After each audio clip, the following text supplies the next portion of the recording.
हरे कृष्णा। ये जीवन जो हमारा है, इसमें उतार चढ़ाव फिर उतार चढ़ाव चलते ही रहते हैं। ये चक्र घूमता ही रहता है। कभी खुशी कभी गम। तो हर फेज़ के दो भाग होते हैं। ख़ास तौर से जब हम परेशानी वाले फेज़ में होते हैं तो हमारे पास दो ऑप्शन होते हैं जो आप सब ने सुने होंगे कि भाग लो या भाग लो, कि either participate, face the situation और जस्ट रन अवे। क्या फ़र्क है दोनों ही स्थितियों में?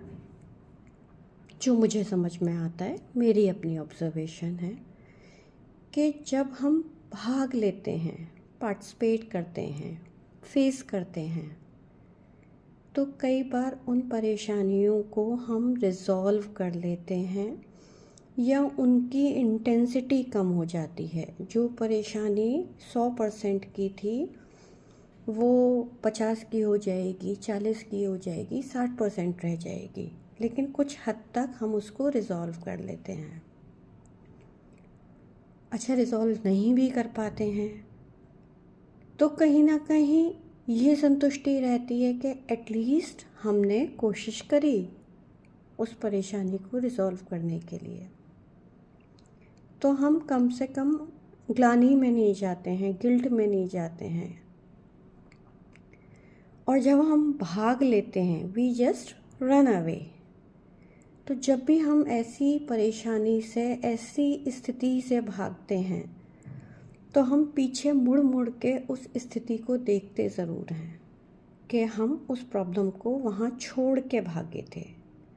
चाहे हम अपनी ज़िम्मेदारी से भागे हों, अपने कर्तव्य से भागे हों, या हम किसी ऐसी प्रॉब्लम से भागे हों जिसको हम फेस नहीं करना चाहते।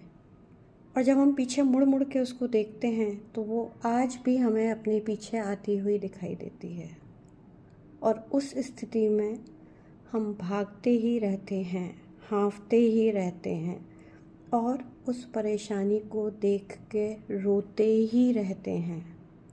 और जब हम रोते हैं और बार बार कहते हैं मैं परेशान हूँ, मैं परेशान हूँ, मेरी ऐसी स्थिति है, मेरी वैसी स्थिति है, आज मैं इससे परेशान हूँ, कल मैं उससे परेशान हूँ, तो हम यूनिवर्स को बार बार वही वर्ड्स दे रहे हैं कि मैं परेशान हूँ, मैं परेशान हूँ।